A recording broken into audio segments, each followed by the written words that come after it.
Stage 4 మోకాళ్ల అరుగుదలకి నొప్పి లేకుండా కీళ్ల మార్పిడి ఆపరేషన్ చేయబడును. Doctor Ramesh Gajula, endoscopic spine ortho surgeon and pain physician, పెనిషియా spine pain ortho and sleep centre, Uppal, Hyderabad. కార్తీక మాసం పర్వదినాలు వచ్చాయంటే చాలు ఇంటిల్లిపాది కూడా సముద్ర తీరంలో వన భోజనం చేసేందుకు ఉత్సుకత చూపిస్తుంటారు. కార్తీక మాసం రానే వచ్చింది. ఆంధ్రప్రదేశ్లోనే అతి పొడుగైన 193 కిలోమీటర్ల తీరం విస్తరించినటువంటి చిక్కోలు జిల్లా తీరం పిక్నిక్ స్పాట్లకు అనువైన ప్రదేశంగా భావిస్తుంటారు.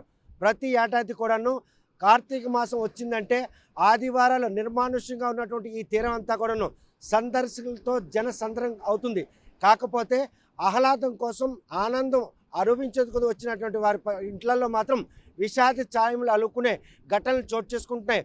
పిక్నిక్ సందడిలో ఈరోజు విషాద ఛాయములు అలుకునే ఘటనలు అరికట్టేందుకు మాత్రం చూస్తే కనుక ఈ 193 కిలోమీటర్ల తీరంలో భావనపాడు, బారువా, అదేవిధంగా పోర్ట్ కళింగపట్నం 3 మెరైన్ స్టేషన్లు ఉన్నాయి.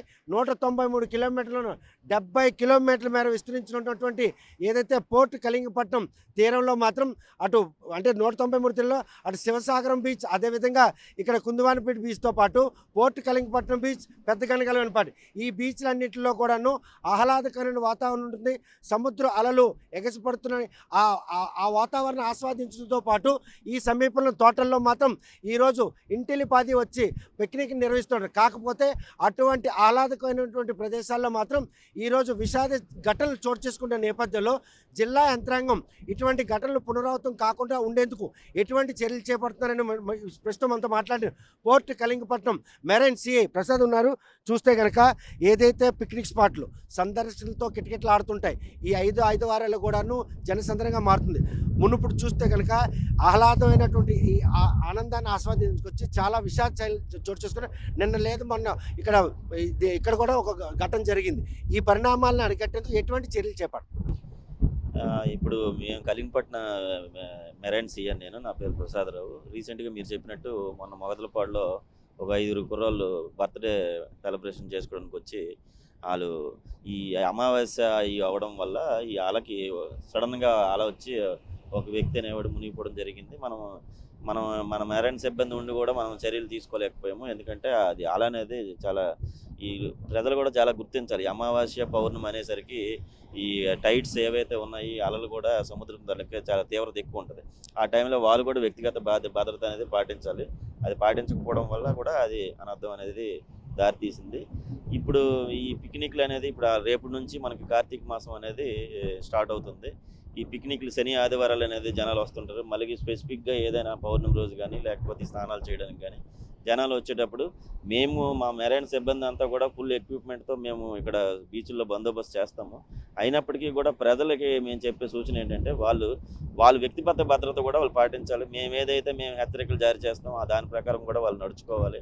అలాగే ముఖ్యంగా ఎవరైతే ఈ పిక్నిక్లకు వచ్చేటప్పుడు తాగడం అనేది జరుగుతుంటుంది. ఆ తాగి బాటల్లో దిగినప్పుడు చాలా డేంజర్. ఎందుకంటే తాగినప్పుడు ధైర్యంగా ఉంటుంది, ఏటుందిలే అని అనుకుంటాం, కానీ ఆ సముద్రం లోతు ఎంతైనా తెలియదు. ఫర్ ఎగ్జాంపుల్ ఈ పెదగనాలపేట తీసుకుంటే ఈ నది అండ్ ఇక్కడ బీచ్ మిక్స్ అవడం వల్ల లోపల చాలా వరకు కూడా గోతులుగా ఏర్పడి అలా కూడా స్టార్టింగ్లో కూడా లోపలికి వెళ్ళక్కర్లేదు, స్టార్టింగ్లో గోతులు పడినా కూడా అలలకి వెళ్ళిపోవచ్చు. సో ఇలాంటి బీచ్లు కానీ నెక్స్ట్ అలాగే మొదలపాడు, అలాగే కుందువానిపేట, ఇవన్నీ కూడా ఈ బీచ్ల దగ్గర తోటలు ఉన్నాయి వీళ్ళకి ఆనుకొని. సో పిక్నిక్ అంటే ఇక్కడికి వచ్చి ఉండడం చేస్తుంటారు. పిక్నిక్ అనేది సరదా. ఆ సరదాలో ఈ డ్రింక్ తాగి లోపలికి గట్ట వెళ్ళేటప్పుడు కూడా అది చాలా జాగ్రత్త తీసుకోవాలి. పోలీసు వారికి సహకరించాలి. మేము ఉంటాం, లా అండ్ ఆర్డర్ కూడా ఉంటాము. మేము కలెక్టర్ గారికి రిక్వెస్ట్ చేసి ఆ రోజు స్విమ్మర్స్ని కూడా ఏర్పాటు చేస్తాము. స్పెసిఫిక్గా శని ఆదివారాలు, అదే కాకుండా మధ్యలో ఏదైనా సెలవు వచ్చిన రోజుల్లో కూడాను మేము భద్రత కల్పిస్తాము. ప్రజలు కూడా మాకు సహకరించాలని మేము కోరుకుంటున్నాం. పెద్ద మొత్తంలో సందర్శకులు రావడం జరుగుతుంది. వాళ్ళని కట్టడి చేసేందుకు మీరు ఎటువంటి ఆంక్షలు పెట్టినా కూడా ఆ ఆంక్షలు ఈ ఆకతాయిలు కావచ్చు, అదేవిధంగా ఈత రాని వాళ్ళు కావచ్చు, సముద్రంలో స్నానం చేయాలని వాళ్ళ ఉత్సుకత ఈరోజు వారి పాలిటీ శాపంగా మారే పరిణామాలు ఉన్నాయి. ఇప్పుడు పోర్ట్ కళింగపట్నం కావచ్చు, పెద్ద గనగలవనపేట పెద్ద బీచ్లుగా భావిస్తుండే ఈ 2 బీచ్లు కనుమరుగైపోయి కొత్తగా ఫామ్ అవుతున్న ఈ నేపథ్యంలో ఇవి బాగుంటాయని వచ్చి అక్కడ స్నానాలకు దిగి ఈరోజు జల సమాధి అవుతున్నారు. అంటే యాక్చువల్గా అయితే మనకి హెడ్ క్వార్టర్ ఇది కళింగపట్నం అనే మెరైన్ పోలీస్ స్టేషన్ లిమిట్స్లో ఇక్కడ 70 కిలోమీటర్. యాక్చువల్గా మన స్ట్రెచ్ అంతా 193 కిలోమీటర్. మిగతా వేరే భావనపాడు, అటువైపు ఎక్కువ బారువా ఉన్నాయి, కానీ బారువా సైడ్ అంతా కూడా ఒరిస్సా నుంచి మ్యాక్సిమం ఆ ఏరియా నుంచి వస్తాం. మనకి హెడ్ క్వార్టర్ కాబట్టి కంపల్సరీ కూడా ఈ పెదగలపేట బీచ్ అనేది మెయిన్. తర్వాత మనకి ఇది మోదలపాడు. ఆ 2 బీచ్లకు మాత్రం ఈ పిక్నిక్ల టైంలో మాత్రం చాలా తాకిడి ఉంటుంది. ఈసారి మాత్రం ఈ పెద్ద గనగలవానిపేట బీచ్ పూర్తిగా సముద్రం గర్భంలో కలిసిపోయింది. ఇటువైపు అదే మోటోతో కనుక వచ్చినట్టయితే ఈసారి సందర్శకులు ఇటు రాణిస్తారా? యాక్చువల్గా అయితే మనము రాణించకూడదు అని మనకేం రూల్స్ ఏం లేవు, కానీ జనాలు అయితే ఇది గుర్తించాలి. ఎందుకంటే ఇది సముద్రము అండ్ నది కలిసిపోయింది. శుభ్రంగా బీచ్ అంటూ ఏం లేదు. ఇంకా అటుపక్క రిసార్ట్స్ ఉన్నాయి, అటుపక్క వెళ్తే కొంత సేఫ్, కానీ ఇక్కడికి కానీ ఈ బీచ్కి వచ్చి స్నానాలు చేస్తామంటే ఇది ఇప్పుడు చాలా డేంజరస్గా ఉంది. అంటే ఈసారి మాత్రం పెద్ద గనగలవానిపేట వైపు పిక్నిక్లకు వచ్చే సందర్శకులకు వచ్చేందుకు అనువైనటువంటి ప్రదేశం కాకుండా పోయింది. అనువైన ప్రదేశం అయితే కాకుండా పోయింది. సో అందువరకు మ్యాక్సిమం మేమైతే వాళ్ళకి స్నానాలకి దించడానికి అవకాశం ఉంది. కనుక హెచ్చరిక బోర్డులు కూడా పెట్టారు అక్కడ. అసలు కారణం ఈ రోజు బీచ్ పూర్తిగా కనుమరుగైపోయింది. ఈ సంగం ప్రదేశం అంతా కూడాను స్నానాలు చేయకూడదనే పెట్టించు. రీసెంట్గానే మేము ఆ బీచ్లు 4 బీచ్లకు కూడా ఈ విధంగా బోర్డులు అరేంజ్ చేయడం కలెక్టర్ గారు మా డిఐజీ గారు ఉత్తర్వులు మేరకు. అంటే అక్కడ ఆ రోజు ఎటువంటి రెస్క్యూ టీంని అందుబాటులో స్థానిక మత్స్యకారులు కూడా భాగస్వాములు చేస్తారా? గజెత్గాలు తెప్పిస్తారా? బోట్లు ఏమైనా పెడతారా? ప్రొహిబిటెడ్ ఏమైనా గైడ్ లైన్స్ ఏమైనా ఇక్కడ ఉంటాయి? అంటే ప్రొహిబిటెడ్ గైడ్ లైన్స్ అయితే ఏమి ఉండవు, కానీ స్నానాలు చేయకూడదని చెప్పేసి మా తాలూకా ఎవరైతే మెరైన్ సిబ్బంది ఉంటుందో మేము కూడా ప్రెజెన్స్లో ఉంటాం. మా ఎక్విప్మెంట్ ఏవైతే లైఫ్ బాయ్స్, లైఫ్ జాకెట్స్ కూడా మేము పెట్టుకొని రెడీగా ఉంటాం. వాళ్ళకి మ్యాక్సిమం అలౌ చేయకుండా ఉంటాం. అయినప్పటికీ కూడా చాలామంది జనాలు మా మీద ప్రజలు చెప్పిన వాళ్ళకి తిరస్కరించకుండా వెళ్తుంటారు. అలాంటి అరికట్టడానికి ప్రయత్నిస్తాం. అంతేగాని ఇక్కడ వెళ్ళకూడదని మనం అందుకే బోర్డులు కూడా పెట్టడం జరిగింది. వెళ్ళకూడదు, ఇక్కడ చాలా డేంజరస్గా ఉందని చెప్పేసి. సో అండ్ మీరు ఇంకోటి మత్స్యకారుల తాలూకా ప్రోత్సాహం తీసుకొని వాళ్ళని కూడా మనం అక్కడ ఇన్సిస్ట్ చేస్తాం. ఏంటంటే మీరు ఇక్కడ ప్రెజెన్స్లో ఉండండి, ఏదైతే పీక్ టైం ఉంటుందో ఆ పీక్ టైంలో వాళ్ళని కూడా ఇక్కడ ప్రెజెన్స్లో ఉంచుతాం. స్నానానికి అనువైనటువంటి బీచ్ ఏదైతే ఉందో అక్కడ స్నానానికి దిగితే ఇంత లోతుకు వెళ్ళాలి, అక్కడ దాటి వెళ్ళకూడదు, అక్కడ ప్రమాదం ఉందన్నటువంటి ఒక సూచన జారీ చేసి మైక్ పట్టి అనౌన్స్ చేస్తుంటాం. మీరు లోపలికి వెళ్ళొద్దు, మరి ఎక్కువ లోపలికి వెళ్ళొద్దు. ఒకవేళ ఎవరైనా మనం ఇక్కడ నుంచి దూరం నుంచి ఎవడో లోపలికి వెళ్తున్నప్పుడు చూస్తుంటే మనం వాడికి వెళ్ళి దగ్గర తీసుకురావడం అవుతుంది. అలాగే విజిల్స్ చేయడం జరుగుతుంది. అలాగే మైక్ కూడా పెట్టుకొని అనౌన్స్ చేయడం కూడా జరుగుతుంది. కనుక ఈసారి మాత్రం పిక్నిక్ వచ్చే సందర్శకులు ప్రాణాలు మాత్రం పోకుండా ఉండేందుకు మెరైన్ పోలీసులతో పాటు లా అండ్ ఆర్డర్ స్థానిక మత్స్యకారులు కూడాను సన్నద్ధం అవుతున్నారు. 5 వారాల పాటు శని ఆదివారాల్లో సందర్శకులతో కిటకిటలాడే ఈ తీరంలో ఎటువంటి ప్రాణహాని జరగకుండా ఉండేందుకు తాము చేస్తున్నటువంటి ఈ సూచనలు మాత్రం సందర్శకులందరూ కూడా పరిగణలోకి తీసుకోవాలి. 193 కిలోమీటర్ల తీరంలో మొత్తం 13 అనువైనటువంటి బీచ్లు ఉన్నాయి. కాకపోతే ప్రస్తుతం మాత్రం శ్రీకాకుళం హెడ్ క్వార్టర్ దగ్గరలో ఉన్నటువంటి అటు పోర్ట్ కలింగపట్నం బీచ్, ఇది పెద్ద గనగలవాని బీచ్, రెండు కూడాను అంటే నది సంగమంలో సముద్రంలో కలిసే ఈ సంగం ప్రదేశం పూర్తిగా బీచ్లు కనుమరుగయ్యాయి.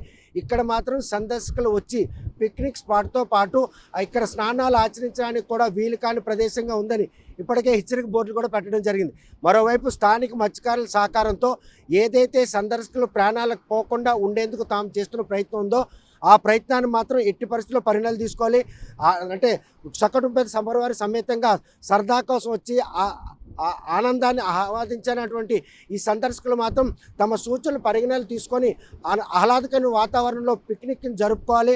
ఏదైతే వారు అనుకున్నటువంటి ఈ ప్రదేశాలు మాత్రం ప్రస్తుతం అనువు కానటువంటి విధంగా ఉన్నాయి. కాబట్టి ఈసారి అనువైన ప్రదేశాలను ఎంచుకుంటూ అక్కడ పిక్నిక్లు జరుపుకుంటే మాత్రం బాగుంటుందని సూచన చేస్తాం. మరి ఈ విషయంలో పోలీసులు, మెరైన్ పోలీసులు, అదేవిధంగా స్థానిక మత్స్యకారులు ఇచ్చిన సూచనల మేరకే ఎవరైతే పిక్నిక్ స్పాట్లకి తీరాన్ని వేదిక చేసుకుంటారో వారందరూ కూడాను ఈ సూచనలు పరిగణనలు తీసుకొని వారు ఆ ఆనందాన్ని మాత్రం ఈరోజు పదిలంగా ఉంచుకుంటారా, లేకపోతే ఏమైనా అంటే ఆతృతపడి అంటే ఆక్తాయిలు అందరూ కూడాను ఇటువైపు వస్తుంటారు. వాళ్ళు మాత్రం మద్యం సేవించి ఆ మత్తులో స్నానాలకు దిగడం జరుగుతుంది. కాకపోతే వారు దిక్కుండా ఉండేందుకు అక్కడ లా అండ్ ఆర్డర్తో పాటు మెరైన్ పోలీసులు ఎక్విప్మెంట్తో ఆ పిక్నిక్ సందర్భ ప్రదేశంలో ఉంటారు. ఎవరైనా లోపలికి వెళ్తే మాత్రం వారు వెంటనే రోడ్ అంటే పైకి తేవడం జరుగుతుంది. మరోవైపు మైక్ అనౌన్స్మెంట్, ఇవన్నీ కూడాను ప్రజల ప్రాణాలు పోకుండా ఉండేందుకు తాము చేస్తున్న ఈ ప్రయత్నాన్ని మాత్రం ప్రతి ఒక్కరు కూడా పరిగణనలు తీసుకొని ఈ పిక్నిక్ రోజులు మాత్రం ఆహ్లాదమైన వాతావరణం జరుపుకోవాలని వారు సూచిస్తున్నారు. ఆ విధంగా సందర్శకులు వారి తాలూకు అభిప్రాయాన్ని పరిగణనలు తీసుకుంటారా లేదా అన్న విషయం వేచి చూడాల్సిందే. పెదగనగలవాడిపేట తీరం నుండి వీడియో జర్నలిస్ట్ రామకృష్ణతో సత్యం, RTV శ్రీకాకుళం. తెలుగులో న్యూస్ కి ఫాస్టెస్ట్ యాప్ ఇప్పుడు టోటలీ న్యూ అవతార్లో జస్ట్ 5 seconds లో కంప్లీట్ న్యూస్. సోషల్ మీడియాలో ట్రెండ్స్ కి one stop solution. Live TV app voice search option తో ఇప్పుడే డౌన్లోడ్ చేయండి లేదా అప్డేట్ అయిపోండి. యాప్ లింక్ డిస్క్రిప్షన్ లో ఉంది.